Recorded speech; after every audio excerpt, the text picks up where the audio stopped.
반전의 은혜를 경험하라. 오늘로써 우리가 이제 룻기를 마무리 짓게 되는데요. 룻기는 반전의 은혜의 기록입니다.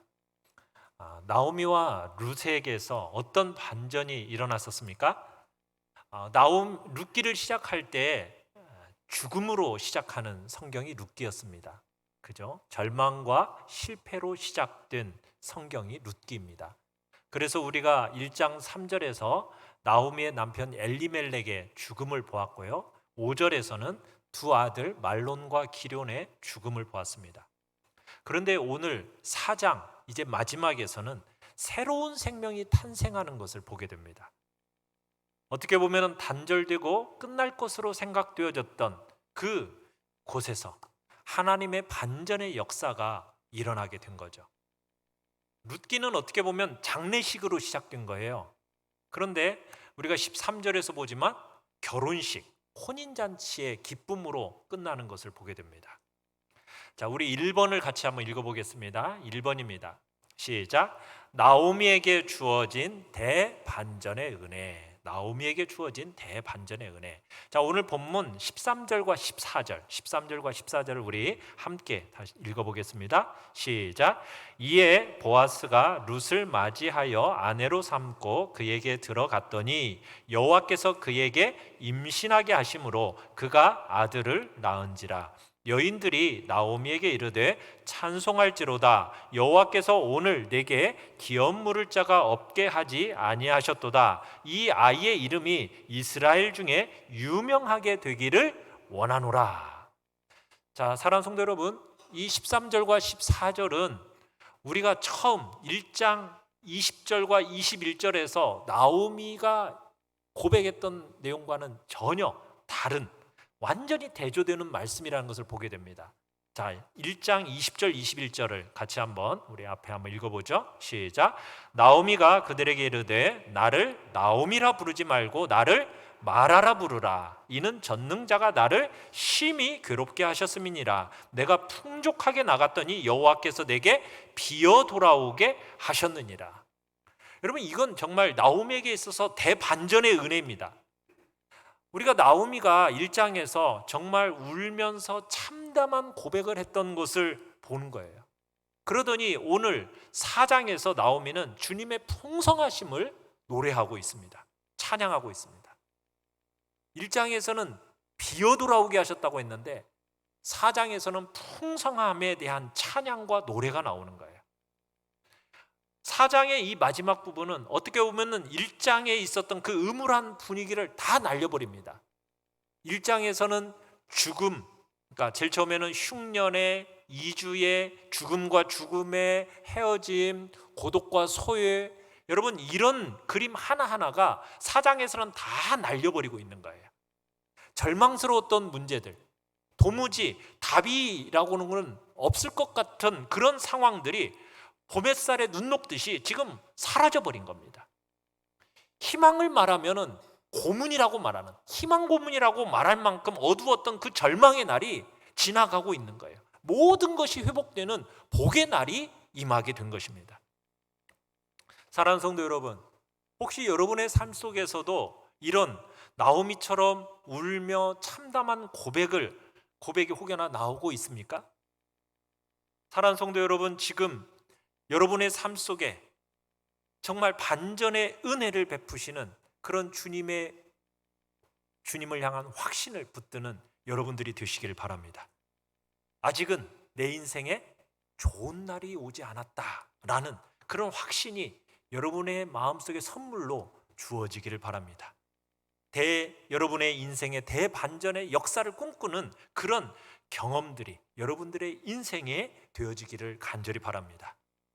자, 15절 16절을 한번 읽어보겠습니다. 15절 16절 시작. 이는 내 생명의 회복자이며 내 노년의 봉양자라. 곧 너를 사랑하며 7 아들보다 귀한 내 며느리가 낳은 자로다 하니라.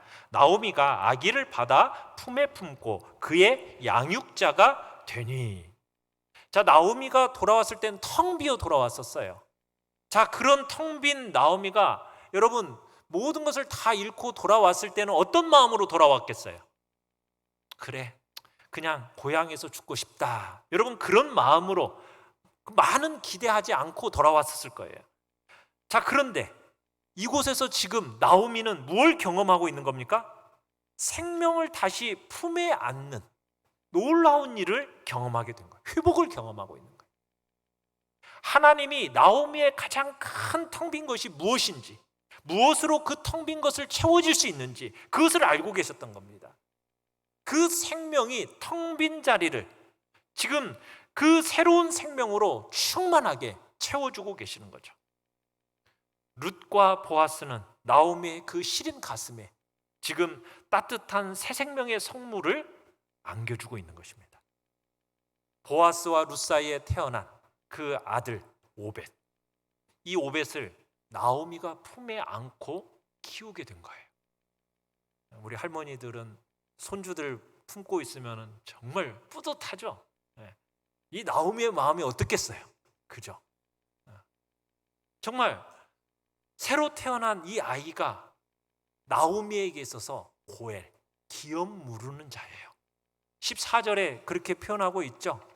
이 아이는 오늘 내게 기업 물을 자다. 우리가 룻기를 보면서 반복해서 우리가 봤던 내용이 기업 무르는 제도라고 말씀을 드렸어요. 기업 무름 제도가 뭐였습니까?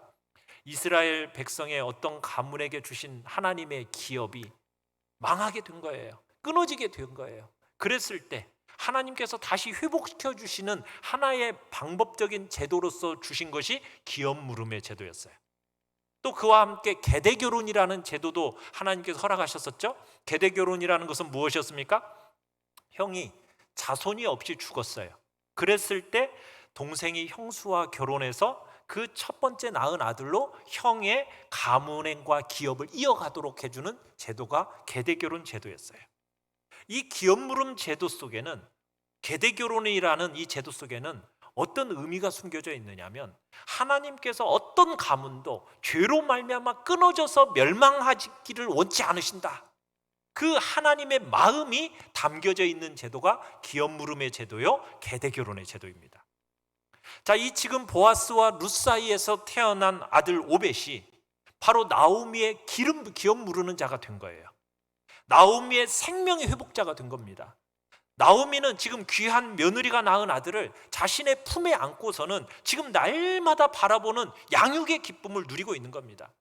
그러면서 동시에 더 이상 자신의 양식으로 인하여서 걱정할 필요가 없어지게 되었어요. 그래서 베들레헴 주민들은 오벳을 향해서 나오미의 봉양자다, 이렇게 지금 얘기하고 있는 겁니다. 나오미의 그 공허한 가슴, 하나님께서 가득한 축복으로 채워주고 계신 거죠. 슬픔이 변하여 기쁨이 되고 지금 찬송으로 변하고 있는 것입니다. 사랑하는 성도 여러분, 여러분의 삶에 이런저런 아픔이 있으십니까? 이런저런 말 못할 어려움들로 인해서 잠 못 주무시고 계시는 분이 계시는가요? 여러 상황들을 생각할 때 정말 두려움으로 마음이 가득 채워져 계십니까? 하나님은 저 멀리 계신 것 같고 정말 그분은 내 사정을 모르시는 것처럼 여겨지고 계신가요? 사랑하는 성도 여러분, 이 시간 말씀을 의지하시면서 믿음의 자리로 돌아오시길 바랍니다. 우리 주 예수 그리스도는 이 모든 상황 속에서 우리에게 찾아오시는 하나님이신 줄 믿으시길 바랍니다. 사람들은 우리가 말을 해도요, 듣는 것처럼 공감하는 것처럼 끄덕끄덕거려도 우리의 마음을 실상은 우리가 얼마나 힘든지 알지 못합니다. 여러분, 사람들이 우리를 위로해 준다고 말을 해도요, 그 위로가 되지를 못해요. 그러나 우리의 대제사장이신 예수 그리스도, 그분은 우리를 완전히 아시는 분이십니다. 우리를 이 고통에서 건질 수 있는 능력과 힘이 있으신 분이십니다. 그 분께 나아가시길 바랍니다. 여러분, 생명을 잃어서 고통하는 나오미의 가슴을 위대한 생명으로 채워주신 그 하나님, 그 하나님께서 여러분 그분 앞에 나아가 간구하고 믿음으로 그 은혜의 보좌 앞에 나아가 간구하시면 여러분도 동일한 대반전의 은혜를 경험하게 되실 것입니다. 그러면 하나님의 섭리 속에서 우리의 그 부끄러움과 부족함이 주님의 은혜로 덮여지는 역사를 경험하게 되실 것입니다. 수치스러운 일, 불그랭한 과거, 여러분 그런 것에 집착하지 마시고 좌절하지 마십시오. 주님을 꾸준히 신뢰하시고 겸손히 섬기며 나아가십시오. 그럴 때 여러분의 오늘 텅 빈 가슴이 주님의 축복으로 가득 채워지는 복된 역사가 일어날 것입니다. 그리스도 안에서 더 나은 후편의 인생이 기다리고 있음을 믿으시길 바랍니다. 나오미의 가슴에 오벳이 안겨졌듯이 우리의 고통스러운 삶에도 하나님의 동일한 은혜가 임할 줄 믿습니다. 나오미의 그 텅 빈 것을 룻과 보아스의 그 헷세드로 채워졌고, 슬픔과 탄식으로 아무런 소망도 가질 수 없었던 이 늙은 과부가 이제는 생명을 안고 기뻐하면서 소망의 노래를 부르고 있는 것입니다. 마라가 되었던 나오미가 마라를 통과하면서 다시 기쁨의 나오미가 되어서 기쁨을 노래하고 있는 것입니다. 이렇게 이야기는 끝난 것 같고 해피엔딩이 된 것 같은데, 그런데 이상하게 룻기는 마지막에 뭐가 이 아름다운 노래로 끝나지 않고 뭐가 마무리를 짓고 있습니까? 족보가, 계보가 마무리를 짓고 있어요. 왜 그럴까요? 자, 2번을 같이 한번 읽어보겠습니다. 2번입니다. 시작. 하나님의 집을 세우시려는 하나님의 열심. 하나님의 집을 세우시려는 하나님의 열심. 룻기의 마지막 절 5절은요 계보입니다. 우리 한번 다시 읽어볼까요? 18절에서 22절 같이 한번 읽어보도록 하겠습니다. 시작. 베레스의 계보는 이러하니라. 베레스는 헤스론을 낳고 헤스론은 람을 낳았고 람은 암미나답을 낳았고 암미나답은 나손을 낳았고 나손은 살몬을 낳았고 살몬은 보아스를 낳았고 보아스는 오벳을 낳았고 오벳은 이새를 낳고 이새는 다윗을 낳았더라. 여러분, 계보라는 것, 족보는요 일반적으로 책의 앞부분에 나오는 게 보통입니다. 자, 그런데 유독 룻기만은 이 족보가 맨 마지막에 나오고 있어요. 이유가 뭘까요? 어떤 의미를 가지고 있을까요? 족보의 의미는 뭐냐면, 보라, 새로운 시대가 열린다라는 의미가 있어요. 그러니까 이 계보는 누구로부터 시작하고 있는 계보입니까? 베레스로부터 시작해가지고 누구에게로 마무리 짓고 있어요? 다윗으로 마무리 짓고 있는 계보예요. 총 몇 명이 나오는지 아십니까? 10대가 나오고 있어요. 10대. 출애굽 이전에 5명, 출애굽 이후에 5명, 이렇게 기록되어 있어요. 그러니까 10명만 선별해서 기록해 놓은 거죠. 베레스부터 다윗까지 완전수 10명을 의도적으로 지금 선택한 겁니다. 자, 그런데 이상한 점은 뭐냐면, 보통 족보, 성경의 족보를 시작하면은 보통 누구로부터 시작을 해요? 아브라함과 이삭, 야곱, 이렇게 보통 시작하잖아요. 그런데 그렇게 시작하지 않고 지금 여기는 누구로부터 시작하고 있어요? 베레스로부터 시작하고 있어요. 왜 하필 베레스로부터 시작하고 있을까요? 마을 사람들이요 보아스를 축복할 때에도 12절에 한번 가서 다시 한번 읽어봅시다. 12절 뭐라고 축복하고 있는가요? 시작. 여호와께서 이 젊은 여자로 말미암아 내게 상속자를 주사 내 집이 다말이 유다에게 낳아준 베레스의 집 같게 하시기를 원하노라 하니라. 자, 여기서 보면 다말이 유다에게 낳아준 베레스, 이 베레스를 그 계보에서 강조하고 있어요. 여러분, 베레스가 누군지 아세요? 베레스, 여러분, 이 베레스는 유다의 끊어졌던 가문이 다말이 낳은 이 베레스를 통해서 다시 이어질 수가 있었습니다. 그런 것처럼 지금 보아스와 룻 사이의 상속자가 태어나서 엘리멜렉의 가문이 다시 이어지기를 원한다라는 그런 의도 속에서 지금 이 다말의 베레스를 얘기하고 있어요. 자, 베레스 어디에 나와요? 창세기의 이야기가 나옵니다. 창세기를 살펴보면 여러분 37장부터 끝까지는 누구의 이야기예요? 요셉의 이야기가 나와요.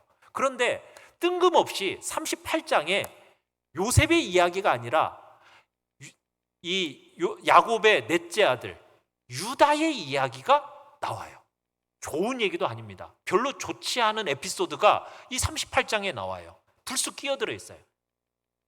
무슨 얘기냐면, 이 당시에 이 유다가 신앙적으로 침체되어져 있었던 것 같아요. 그래가지고 아버지 야곱의 집을 떠나서 어디로 가느냐? 이방 땅에 들어가 살게 됩니다. 그 이방 땅에 들어가서 거기서 결혼을 해요. 이방 여인하고 결혼합니다. 그 이방 여인과 결혼을 해가지고 아들을 낳아요. 새 아들을 낳아요. 그래가지고 그 아들이 자라서 첫째 아들이 결혼을 하게 되는데 그 첫째 아들 며느리 이름이 누구냐? 다말이에요. 다말. 그런데 다말하고 첫째 아들 이 엘이 결혼을 했는데 이 엘이 결혼해가지고 얼마 있다가 죽어버립니다. 그러면은 그 다음에 이제 무슨 일이 일어나요? 우리가 지금까지 룻기에서 봤던 계대 결혼이라는 제도를 따라서 그 다음에 누가 들어가요? 동생 오난이 이 형수와 함께 살게 이제 관계를 갖게 됩니다. 그런데 이 오난도 죽어요. 자, 이럴 때 여기 시아버지들 어떤 마음이에요? 이 며느리 어떻게 해야 돼? 내 아들 잡아먹는 며느리잖아요. 그러니까는 이 유다의 마음속에 어떤 생각이 들겠어요? 셋째 아들 셀라가 있는데 이것도 결혼시켰다가는 이거 죽을지 모르잖아요. 그러니까 어떤 마음이 드느냐? 아직 장성하지 않았으니까 너 친정에 가 있어. 장성하면 내가 부를게. 그리고서는 친정으로 보냈어요. 근데 셋째 아들 이 막내 아들 셀라가 어느 정도 장성했는데도 부르지 않는 거예요. 그러니까 이 다말이 어떤 생각을 갖게 되느냐? 이 시아버지 유다가 어느 날 다말의 친정 가까이 놀러 온 일이 있었어요. 그러니까 이 다말이 어떤 꾀를 했느냐면 창녀로 위장을 합니다. 그래가지고 시아버지를 유혹해가지고 관계를 가지게 돼요. 그러면서 대신에 징표를 얻어요. 어떤 징표냐? 도장과 끈과 지팡이의 징표를 얻게 됩니다. 그러다가 이게 임신이 돼 버렸어요. 그러니까 석 달 후에 이 다말이라는 며느리가 임신했다라는 얘기가 이 유다의 귀 속에 들어온 거예요. 그러니까 잘 됐다 해가지고 어떻게 해요? 이 다말을 죽이려고 합니다. 간음했다라는 명분을 가지고 죽이려고 해요. 그래 죽이려고 하니까 다말이 그 징표를 딱 내놔요.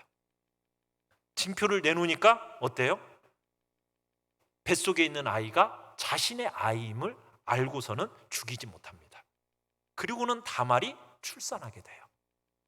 해산하는데 쌍둥이가 나와요. 베레스와 세라. 그 첫째 아들 베레스. 그 베레스가 그렇게 해서 태어나게 된 거예요. 자, 다말의 방법은 옳지 않은 방법이에요. 그런데 잘못은 누가 한 거예요?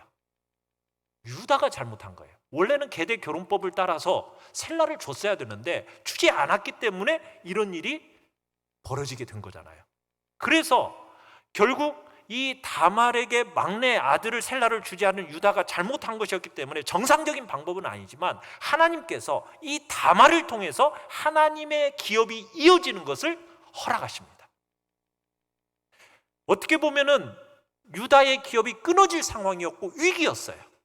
그런 위기 속에서 하나님이 그 기업이 이어지도록 놀라운 복을 그 집안에 주셨는데 그게 바로 다말이 낳은 베레스의 사건이에요.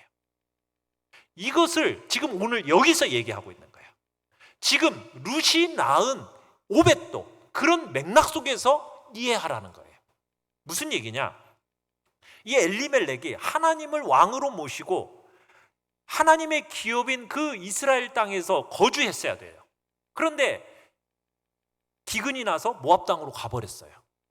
자, 모압 땅으로 가서 두 아들 기럧과 말론을 결혼을 시키는데 누구와 결혼을 시켜요?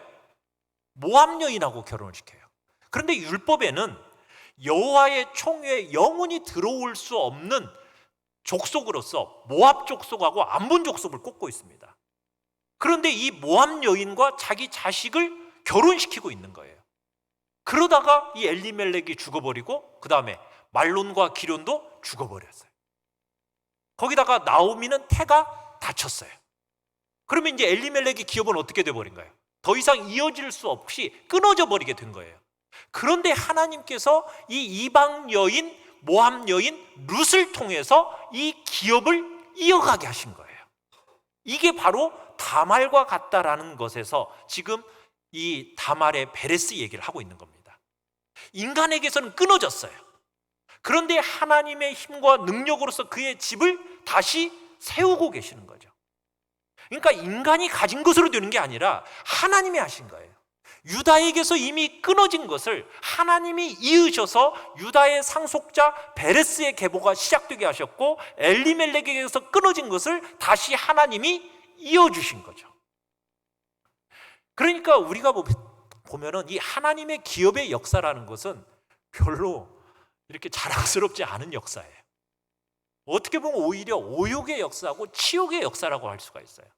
그 역사라는 게 끊어질 듯 망가질 듯 하면서 이어가는 역사, 그게 하나님의 기업의 역사예요. 하나님께서 오욕과 치욕의 역사를 뚫어내면서 하나님의 기업을 이어가고 계시는 거예요. 야곱의 집안에 약속하셨던 그 약속을 하나님께서 신실하게 지키시기 위해서 파란만장한 인간의 그 역사 속에서 하나님께서 끊어질 듯 망가질 듯 무너질 듯한 그 기업들을 하나님이 끝까지 그 약속을 신실하게 이루시기 위해서 이어가고 계셨던 거예요. 망가질 것 같은데 하나님이 회복시키셔서 일으키시는 거예요. 그러니까 누가 이렇게 하나님의 기업을 세워가고 계시는 거예요? 바로 결국 누구의 열심이에요? 하나님의 열심입니다. 하나님의 열심. 이 모든 것이 하나님의 열심으로, 하나님의 의지로, 하나님의 그 고집스러움으로 이 죄악들을 뚫어내고 하나님의 의를 세워가는 모습을 우리가 보게 되는 게 바로 이게 하나님 나라의 역사인 겁니다. 인간은요, 끊임없이 죄를 토해냅니다. 죄를 저지릅니다. 하나님을 거역하는 존재가 우리 인간들이에요. 그러나 하나님은 정말 보아스처럼 약속을 지키는 데 있어서 신실하신 분이십니다. 그 신실하신 하나님께서 우리 인간의 죄를 뚫어내고 그리스도의 의를 세우고 하나님의 집을 완성해 나아가시는 거예요. 창세기의 다말과 룻기의 룻은 바로 하나님의 기업이 끊어질 위기에서 하나님 나라의 기업의 대를 이어간 사람들이 되는 겁니다. 하나님의 집을 세우려는 하나님의 열심을 막을 자는 아무도 없는 것이죠. 하나님의 열심으로 얻은 아들이 바로 창세기의 베레스요, 룻기의 오벳인 거예요. 왜 룻기의 저자가 베레스와 오벳을 연결하고 있는지, 그 연장선상에서 다윗을 말하고 있는지 좀 이해가 되세요? 하나님의 집을 세우시려는 하나님의 열심을 막을 자는 아무도 없다라는 것을 얘기하고 있는 겁니다. 자, 룻기는 사사기와 한 세트입니다. 사사기의 마지막은 문제 제기로 끝나요. 사사기 21장 25절 한번 읽어볼까요? 시작. 그때에 이스라엘에 왕이 없으므로 사람이 각기 자기의 소견에 옳은 대로 행하였더라. 자, 사사시대에는 뭐가 없었어요? 이스라엘에 왕이 없었기 때문에 사람들이 자기 멋대로 살았다라는 거예요. 자, 왕위의 문제를 딱 제기를 했어요. 그리고서는 룻기의 마지막에는 이 사사기의 문제 제기에 대한 해답을 보여주고 있는 거예요. 그래서 룻기 4장 22절에 뭐라고 되어 있어요? 오벳은 이새를 낳았고 이새는 다윗을 낳았더라. 사사시대는 왕이 없었던 시대인데 룻기는 이스라엘의 왕 다윗이 태어났다라는 말로 끝을 맺고 있는 거예요. 그러니까 룻의 마지막 단어가 뭐냐? 다윗이에요. 다윗. 사사기는 왕이 없었다. 룻기의 마지막은 뭐예요? 다윗. 그 왕은 누구다? 다윗이다. 그러니까 다윗을 다음 책, 룻기 다음 책이 뭐예요? 사무엘서죠. 사무엘서로 넘겨줘요. 사무엘서 전체가 누구 얘기예요? 다윗의 집을 세우는 이야기가 바로 사무엘서거든요. 사랑하는 성도 여러분, 우리가 희망을 안고 일어서야 할 중요한 이유와 근거가 여기에 있습니다. 여러분이 아무리 못나게 굴고 여러분이 아무리 일생을 질척거려도요, 우리의 완고함과 모자람과 고집보다도 누가 더 셀까요? 하나님의 고집이 더 세요. 내 열심보다도 누구의 열심이 더 세요? 하나님의 열심이 더 세요. 하나님은 보아스처럼 약속을 지키는 데 있어서 전능하신 분이에요. 신실하신 분이에요.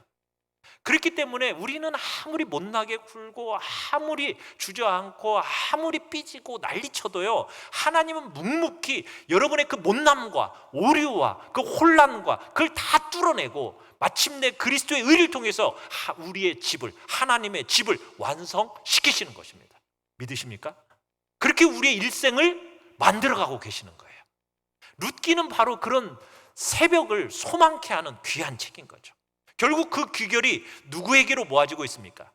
룻기는 다윗으로 끝나지만 여러분, 이 다윗으로 말미암아 신약 마태복음에서는 다시 다윗으로부터 시작을 해요.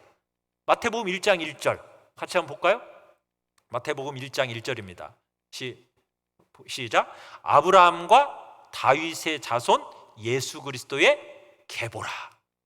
룻기는 예수 그리스도로 끝이 나는데, 룻기는 다윗을 거쳐서 어디로 이어지느냐? 예수 그리스도에게로 이어지는 거대한 구원의 이야기입니다. 예수 그리스도의 족보를 시작할 때 마태복음 1장 1절은 아브라함과 다윗의 자손 예수 그리스도의 계보라 해가지고 아브라함과 다윗이라는 기둥을 딱 언급을 해요. 아브라함과 다윗까지요, 그 기업이 흘러가다가 중간에 여러 위기가 맞부딪혀요.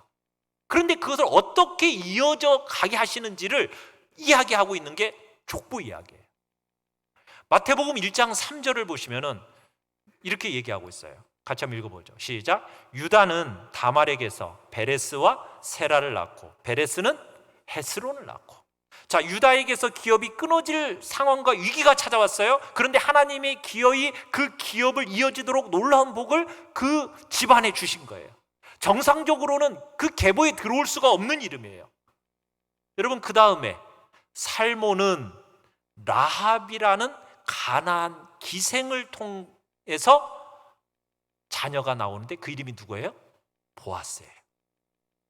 보아스는 역시 모압 여인 룻을 통해서 누구를 낳았어요? 오벳을 낳았어요. 여러분, 인간적으로는 족보로서 이어질 수 없는 이름이에요. 거기다가 다윗은 우리아의 아나에게서 누구를 낳습니까? 솔로몬을 낳습니다. 말이 안 되는 족보예요. 여러분, 여러분의 가문을 한번 이렇게 자랑한다고 생각해 보세요. 우리 몇 대조 할아버지는 시아버지하고 며느리 사이에서 태어났어. 그러더니 다음에는 다른 나라 기생 사이에서 태어났네. 그러더니 어느 이방인 과부 사이에서 또 태어났어. 그러더니 결국에는 다른 사람의 아내를 빼앗아다가 자식을 낳았네.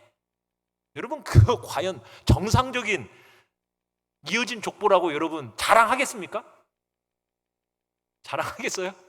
여러분 같으면? 지금 마태복음 1장에서 예수 그리스도의 족보는요, 진짜 기가 막힌 족보인 거예요. 예수님의 족보는요, 한마디로 인간으로서는 이어질 수 없는 끊어진 죄의 족보인 겁니다. 하지만 하나님께서 그걸 이으신 거예요.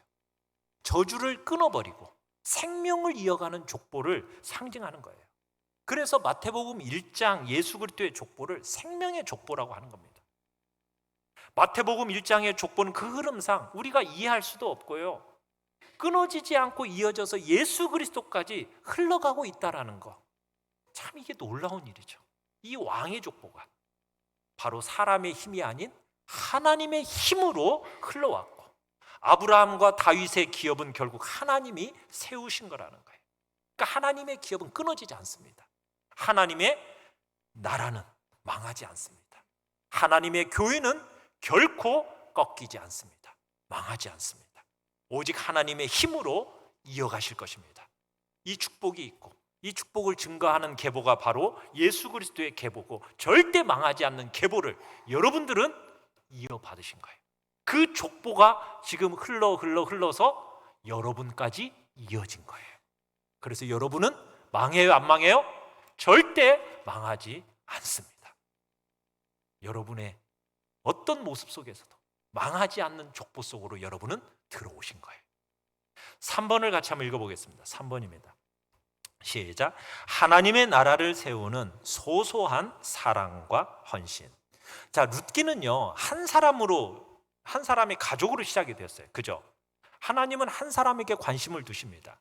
엘리멜렉이라는 사람이 가족을 이끌고 모압으로 이민 간 사건. 여러분, 이건 공식적인 사건이 아니에요. 그렇잖아요. 다른 사람들이 구태여 알아야 할 일도 아닙니다. 그저 한 평범한 가정이 자신의 어려운 삶을 해결하기 위해서 짐 싸들고 고향을 떠났을 뿐이에요. 너무나도 보잘것없는 평범한 소시민의 어떻게 보면 일상을 다루는 얘기예요. 그런데 하나님이 그들과 함께 하셨고 그 결과는 무엇입니까? 그 엘리멜렉을 집안을 통해서 누가 태어나게 된 거예요? 다윗이 태어나게 된 거예요. 그러니까 하나님이 하시는 일은 정말 놀라지 않을 수가 없어요. 우리가 꿈도 꾸고 상상도 하지만 여러분, 하나님의 그 경이로운 일들을 수용하기에는 우리의 이 꿈과 우리의 상상이라는 건 너무나도 짧고 너무나도 좁아요. 여러분, 한 가족의 이야기가 베들레헴 전체 이야기가 되고요, 베들레헴에서 시작된 한 가족의 구원이 이스라엘 국가 전체의 운명을 좌우하는 일이 됩니다. 그리고 이스라엘 국가의 이 구속의 이야기는 전 세계의 사람들의 생사를 가름하는 복음이 된 거예요. 한 개인의 삶을 통해 섭리하시는 그 하나님의 일은 지금도 계속되고 있습니다. 하나님의 구속의 드라마는 지금도 진행 중이에요. 구원의 역사는 꼬리에 꼬리를 물고서는 날마다 우리의 삶을 엮어가면서 하나님의 그 놀라운 섭리를 드러내고 있는 거예요. 하나님은 우리가 겪고 있는 우리의 인생의 변수 가운데서도 여전히 구속주로 임하고 계시는 거예요. 보아스와 룻을 만나게 하신 것처럼 하나님께서 우리들에게 신기한 만남을 통해서 오벳을 낳게 하시고, 오벳은 이새를 낳게 하시고, 이새는 다윗을 낳게 하시고, 그런 일들이 지금도 진행되어져 가고 있는 것입니다. 하나님의 구원은 지금도 쉬지 않고 일어나고 있는 것이죠. 여러분, 신앙이라는 것은 나 자신을 근거하라는 게 아니에요. 신앙이라는 것은 나를 부르신 그 주님의 도움과 인도하심만을 의지하면서 한 걸음 한 걸음 달려가는 삶이, 그게 바로 신앙이에요. 나는 능력이 없어요. 나는 아무것도 아니에요. 하지만 하나님이 나의 하나님이시다. 여러분, 이것을 고백하면서 그러기에 나는 망하지 않는다. 나는 반드시 승리할 것이다. 여러분, 이것을 믿는 것입니다. 우리는 그 과정을 어떻게 보면은 정말 망하는 것처럼 보이는 과정을 밟기도 해요. 그렇지만 우리는 그리스도 안에서 붙잡힌 자이기 때문에 우리는 결코 망하지 않습니다. 믿으십니까? 여러분, 룻처럼 믿음의 발자취를 그렇게 밟아가십시오. 우리의 능력으로는 기업이 끊겨요. 그러나 그 기업을 누가 이어주신다고요? 하나님이 이어주시고 우리와 함께 하시는 만군의 여호와가, 그분이 우리의 하나님이시기 때문에 그분만을 붙드는 것, 그것이 바로 우리의 신앙인 것입니다. 우리의 인생을 바둑판으로 많이들 보기도 하잖아요. 그죠? 그런데 우리는 바둑판 전체를 볼 수 있는 눈이 없어요. 우리의 시야는 너무 좁아요. 한 수 놓고 그냥 주변 몇 수 보는 정도예요. 그죠? 죽는 날까지 우리는 그저 우리 앞에 있는 몇 수, 그 정도만 보고, 그리고 나면서 그 작은 것들을 볼 수밖에 없기 때문에 그 작은 것들로 인해서 웃기도 하고 울기도 하고 그렇게 살아갈 겁니다. 우리가 이 땅에서 할 수 있는 것이 뭐예요? 어떻게 보면은 사랑과 수적이라는 것은 그리 대단한 것들이 아니에요. 그죠? 내 눈앞에 있는 사람을 그냥 사랑하고 섬기는 정도예요. 근데 여러분이 아는 만큼 하면 돼요. 아는 만큼 하면 돼요. 여러분의 마음에 감동이 오는 만큼 일하시면 돼요. 중요한 것은 우리의 그 자그마한 열심과 사랑, 그걸 하나님께서 사용하신다는 거예요. 그러면서 그것을 우리가 전혀 상상할 수 없을 만큼 위대하게 사용해 주시는 때가 있다라는 거, 여러분 그것을 믿으시길 바라요. 그러기에 여러분, 룻기는 어떻게 보면 작은 마을에서 일어난 정말 소소한 사랑과 헌신의 이야기잖아요. 나오미가 룻에게 정말 룻을 배려하는 마음으로, 헤세드의 마음으로, 그래 너는 돌아가서 정말 네 어머니 집으로 돌아가서 제가 하면 좋겠다, 보내는 마음, 헤세드로 시작했어요. 그러자 나오미는, 아예 룻은 어떻게 해요? 내가 어머니를 떠나지 않겠다고, 어머니를 끝까지 붙들겠다고, 그러면서 어머니와 함께 죽음의 자리까지도 함께 갔겠다라는 그 헤세드로 따라가요. 그 룻의 헤세드를 본 보아스가 또한 동일한 헤세드를 행하는 거예요. 기업 물을 자에게 당당히 나아가서 기업 물을 것을 요구했던 그 룻의 말씀에 대한 헌신, 또 자신의 손해가 큼에도 불구하고 그 모든 손해를 감수하겠다라는 그 보아스의 헌신, 여러분 보면 하나같이 다 자그마한 이야기들입니다. 영웅도 없고요, 어떤 엄청난 전투도 없어요, 엄청난 기적도 없어요. 그냥 자그마한 사랑과 헌신의 이야기예요. 그런데 이 모든 이야기가 결국에는 크고 놀랍고 위대한 구속, 하나님의 나라를 세우는 구속사의 기초가 되는 거예요. 사랑하는 성도 여러분, 여러분이 이 예배의 자리에 나와서 할 수 있는 작은 순종을 행하시길 바랍니다. 여러분들이 할 수 있는 찬양대로 섬기고, 또 오케스트라와 또 찬양팀으로 섬기고, 또 교회 이곳저곳에서 여러분 자그맣게 섬기는 그 섬김들이 작은 것 같지만 하나하나 여러분들의 마음으로, 정말 우러나오는 마음으로, 헷세대의 마음으로 그 섬기는 순종들이 하나님 앞에서는 다 하나님이 받으시고 계시다는 거예요. 여러분들이 직장 생활을 하면서 그리스도인이라는 정체성을 가지고 사셨습니까? 사람들에게 참 그리스도인이라고 밝히는 것이 부끄럽지만 그래도 그 그리스도인이라는 것을 밝히면서 여러분 사셨습니까? 잘하셨어요. 하나님께서는 그 자그마한 순종들을 하나하나를 묶어가지고 하나님 나라를 건축하는 데 쓰신다는 거예요. 또 나이 드신 분들은 나는 몸이 거동하기도 어려워요. 하나님 앞에 아무것도 해드릴 것도 없어요. 가진 것도 없어요. 제가 가진 거라고는 단지 그냥 믿음 하나, 하나님 앞에 드릴 것밖에 없어요. 여러분, 그 믿음 꼭 붙드십시오. 하나님의 말씀을 들을 때 아멘으로 화답하십시오. 그 고백을 붙잡고 낙심하지 마십시오. 그렇게 붙들고 살아가면 하나님께서 그 믿음의 고백을 붙들고 그걸 벽돌 삼아서 하나님의 나라를 또 만들어 가실 것입니다. 사랑하는 성도 여러분, 오늘 우리의 삶 가운데 하나님께 의미 없는 것은 하나도 없습니다. 여러분들이 아무도 봐줄 것 같지 않은 여러분 우리의 그 사랑과 순종과 헌신과 그 섬김을 하나님은 다 보고 계십니다. 그리고 어느 날 우리에게 보여주실 것입니다. 너희의 그 자그마한 순종과 헌신에서 얼마나 놀라운 그 열매들이 맺혀졌는지를 우리로 하여금 보게 하실 것입니다. 그때 우리는 그 주님을 붙들고 나오미가 부르던 그 찬양으로 동네 여인들과 함께 그 춤추며 노래할 수 있는 그런 복된 자리에 우리 모두가 있게 될 것입니다. 그런 모든 복된 자리에 정말 하나님 앞에 헷세대의 마음으로 순종과 섬김과 헌신의 복된 자리에 우리 모두가 있기를 간절히 바랍니다.